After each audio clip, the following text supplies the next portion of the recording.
You go to season 6, you don't hear about the bounce. You go to season 7, you don't hear about the bounce. Why don't you hear about these important characters? Because they're filler characters. It's a filler season. Me and Redalius, we're fillers. We're not integral to the story. Welcome, well met, and well done. You've made your way here. This is Bespoke Musings, a channel where I muse on topics expertly crafted, specially curated, and tailor-made just for you. So, as you can see from my uploads and, well, everything else, this is a gaming channel, but I've been a fan of the Cosmere by Brandon Sanderson for several years now. And it's no surprise. Mini stories in the Cosmere often evoke a strong video game feel at times due to Sanderson's enjoyments of the medium, and probably taking some inspiration from them. Now, we'd probably have a bit of a dust up regarding video games, cause do you guys know his favorite Final Fantasy is 10? Huh? While 8 stands non-pareil in its brilliance over its siblings? Well, you know, he's an author, so gaming isn't his strong suit. I forgive him. Anyways, I figured while my channel is still small, and before I delve deep into the gaming side of things, let me just put out a couple of videos on miscellaneous topics so it doesn't mess up my channel later on, or however the heck this whole YouTube thing works. Regardless, let's talk about Venli and my disappointment with how she's been handled. And there will, of course, be spoilers about every book in the Stormlight Archive.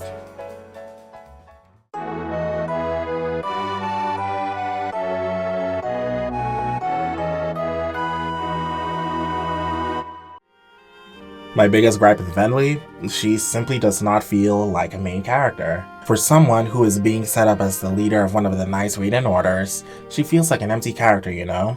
Like, in every book she's been in, she's just never felt like one of the more prominent players in any arc.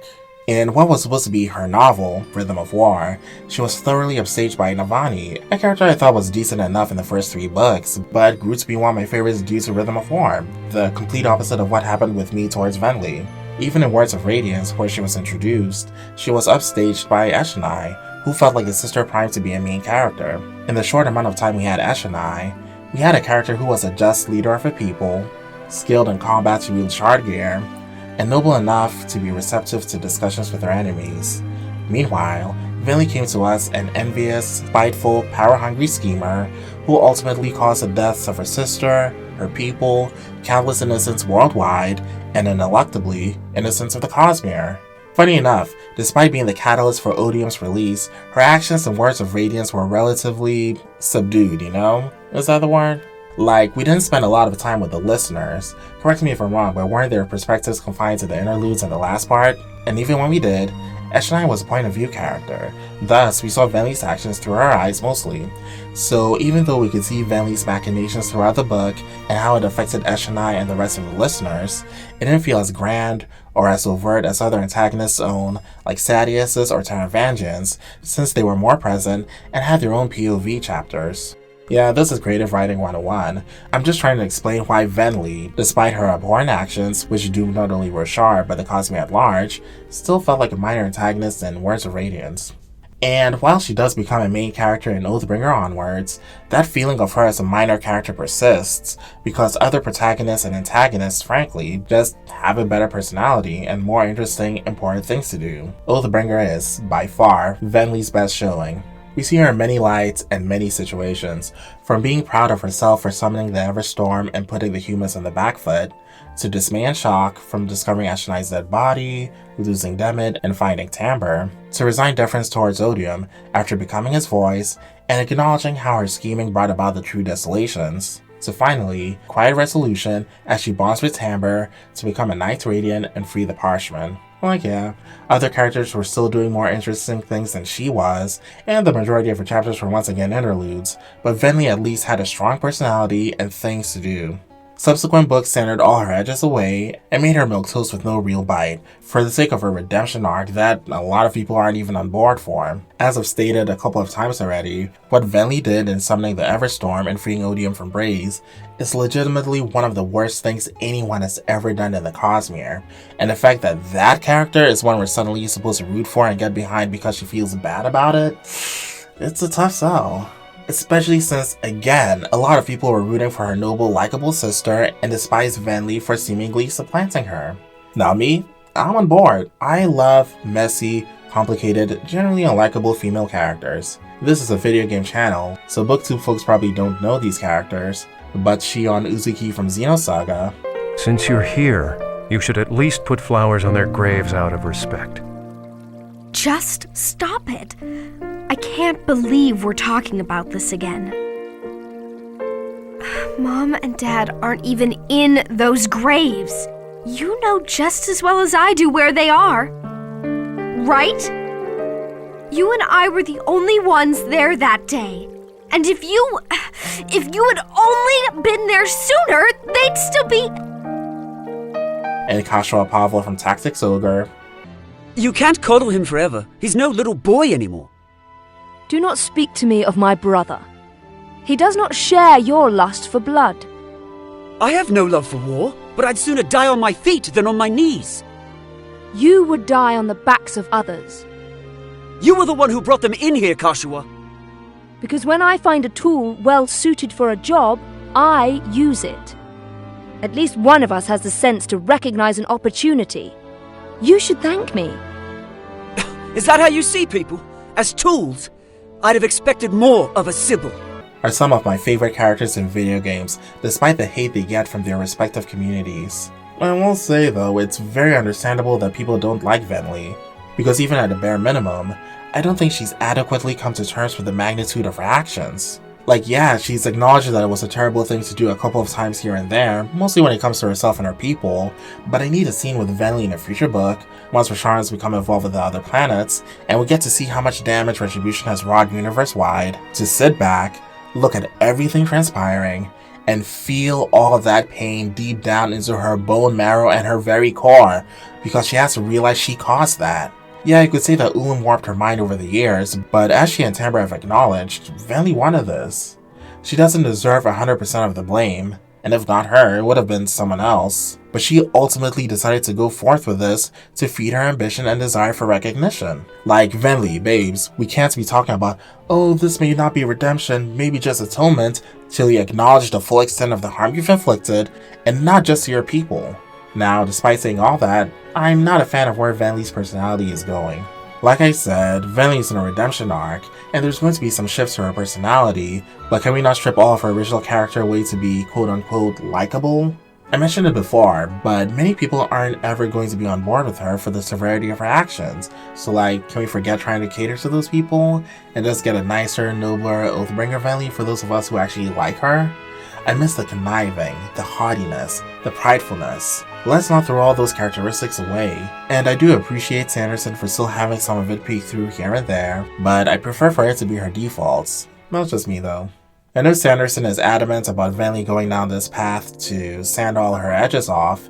Can we at least surround her with a better cast? A glaring issue Venli has is that her supporting cast is pretty lackluster. Kaladin has a Bridge 4, Shallan has her personalities and some members of the Unseen Court, Dalinar has Navani and his family members, and so forth and so on. Venli gets Thude, who we don't know from Adam, and Leshwi, who is admittedly a great character, but their dynamic is ever-changing, so we'll have to see how it pans out in the future. She has a Squire team, but like with Thude, we don't know these people. In addition, and this calls back to what I said about Venli feeling irrelevant, she doesn't interact with the main cast. There are snippets here and there, but because she wasn't in the weeds with Kaladin, Dalinar, and the rest, there wasn't a chance for her personality to play with theirs, and for interactions or rapport to be cultivated. And since Venli is now this cowardly, benign character for the sake of redemption, we don't get any good friction between her and anyone anymore. I'm sorry, but Venli was at her best when she was squabbling with Eshonai, or looking down on the parchment in disdain, while the Fuse were simultaneously looking down on her in derision. And speaking of supporting cast, Tamber. Of all the Radiant's relationship with their friend, I dislike this one the most. Tamber is an absolute bore, whose entire routine is to support Venli. Venli happy, Tamber pulses to resolve. Venli sad, Tamber pulses to resolve. Venli angry, Tamber pulses to resolve. Like, because what are we really doing here? We need Venli and Timbre to meet up in Shadesmar, where they can have proper discourse about their hopes for each other, their grievances with each other, their appreciation for each other, instead of just this pulsing shtick. And while we're in Shadesmar, let's meet up with the voice print in Venli's Gemheart. A bit of character development we need in the future is to see whether Venli will give up her form of power. While Venli claims to be seeking atonement, it's pretty interesting that she hasn't given up on her regal form. And there are so many avenues for Venli's character to go in the future regarding this. Does she choose to keep the void sprint and retain envoy form in service to others? Does she give it up and lose out on that extra bit of power and utility? Is she somehow able to terminate or at least diminish the corruptive power of void light and give forms of power to the singers? Venli is a researcher after all, and she hasn't done much lately in this vein, so this could be a new project for her to work on? I don't know, but that void sprint isn't just sitting there for nothing.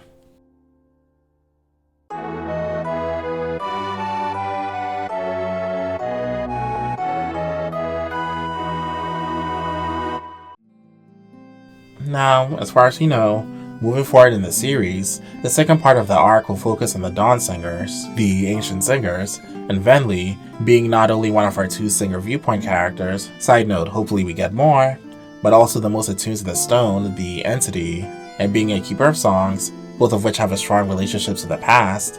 I'd like Venli to be one of the more prominent characters of this go-around. Honestly, I want her to take center stage and be Arc 2's Kaladin, you know? What? It's not like Venli has a dearth of storylines, not like Arc 1 Kaladin, who petered out in Oathbringer. I'm just saying. Look, as I mentioned earlier, she still has to come to terms with the full scope of her actions, there's a voice print in her Gemheart issue, and she can work with researchers to discover new forms for her people. The Singers, who no longer have to hide, also have full reign of the Shattered Plains, and can start surveying the area to uncover its secrets. There's also Retribution's perpendicularity, of course, and try to contact Eurythera too. With Stormlight gone, Venli is the only character we know of who can use transportation to attempt a rescue mission, which fits perfectly with the Willshaper MO. In addition, Venli is kind of a big figure in the Rock. She's the center point of all the differing factions of Singers. She's a listener by birth, and from one of many different listener families. She's part of the remnant of Odium's forces as a Regal, and she's the leader of the Diasporic Parchment, including any Radiants among them. With all these different Singer factions converging together at one point, at one time, there's going to be a lot of friction, misunderstandings, and tumult, with each of them having their own needs and desires, and Venli being the only one who has the understanding and experience to bring them all together. How will the listeners deal with the Regals and Fews, who are their past, but now want to impose on them and guide them to their future? How will Parchment deal with both the listeners and Few's mastery of the rhythms, while they're just learning the basics? Is there going to be pity towards them? Contempt? Ridicule? What about the different listener families? Now that there's relative peace between the Singers and the humans, will the listeners separate into their old families again and occupy different areas of the Shattered Plains? Will new families form with Parchment and Fuse in their ranks? We know Singers have a faster life cycle than humans and reach maturity at age 10, but the 10-year gap between Arc 1 and Arc 2, will there be a Singer population boom? Will we get to see Venli, Thude, Bila, and all of them as parents? Will we see Leshu of all people as a mother? Like, there are many stories to explore here. That said, in this new world, in these dangerous times, Venli has to learn how to fight. With a 10-year time skip between both arcs, and with Leshu just hanging around at this point, Venli can afford to train under her, and become somewhat proficient, or at least competent, in combat by Book 6's release. In a couple of official artworks, we see that Venli wields a staff, and I hope it's being set up as her weapon of choice. She's a researcher, not a fighter, and I feel her incapacitating opponents fits her character more than outright killing them. In addition, Leshu being a spear fighter could easily translate her skills to staff fighting training. Barring that, listeners favor Axis, which Venli has mentioned using before, so if she does, need to inflict some major damage, I'd like to see that as her weapon of choice. Now, why am I even going off about weapon choices and all that? Well, number one, too many characters in the Cosmere are primarily sword wielders, and I'm sick of it. Let's use other weapons. Gamers, check out my short on sword lores from Fire Emblem. I'm nothing, if not consistent, in my dislike of overused tropes. And two, I want Venli to face off against Elle. Yep, Elle has been set up as this big bad warrior poet type singer, and he and Venli, and Relaine, share some character traits and are foils in others, which would make for a good rivalry. On the one hand, Venli and Elle are both rather clever individuals, prideful to the point of being a bit of a megalomaniac, and they're both fascinated with the spoken word as an art form, Elle as a poet, and Venli as a keeper of words. On the other hand, Elle is an ancient singer who fought against the humans of old, while Venli is of the listeners who turned tail and fled from the fight. Elle lost his ability to hear the rhythms and frequently shows little allegiance to his allied singers, while Venli relishes the rhythms after being so close to losing them, and values her people above all else. And Elle loves humans as tools due to their strong passions, while Venli couldn't care less for them. And as an aside, this is a key difference between Venli and Relaine. I saw a video say something to the effect of Relaine's goals of improving singer-human relations were redundant, since that's what Venli is doing, but no. Venli's entire goal is the liberation of the singers, from humans in the first arc to retribution in the second. She cares the least about humans among her, Elle, and Relaine. She doesn't hate them anymore as she did before becoming a Radiant, and is more than willing to work with them, but she's always going to prioritize singers, unlike Relaine, who wants to bring the two species together, and Elle, who ultimately wants to use both species to fulfill his personal goals. Anyways, back to Venli vs. Elle, we've seen her outsmart him in Win and Truth, which shows that Venli can go head to head against him in a battle of wits. But for the finale of the Stormlight Archive, I'd like to see them fight each other in actual combat. So, to bring it all together, Venli, a supposed main character, has little screen time compared to the other characters, and in the moments she does, is constantly usurped by them. Her story in Words of Radiance and Oathbringer was mostly confined to interludes. Navani overshadowed her in Rhythm of War, and she had a late start in Win and Truth, and didn't get exciting things to do. And even when we got to follow her unimpeded, she was considered unlikable. You guys did. I thought surly, bratty, power-hungry Venli was fantastic, and when she decided to do and be better, she became a cowardly bore. It also doesn't help that her spread can't really serve as a good character for her to bounce off of, due to its inability to speak, and her supporting cast mostly doesn't help either. She has potential though, and in the future, giving her a better personality, surrounding her with more animated characters, and giving her more important things to do, can all aid in rectifying the issues with her in Arc 1. And that's that on that. On why I feel Venli is a poorly utilized character, and also how I'd fix her in the future. Like, comment, and subscribe, and I'll see you all next time. Bye.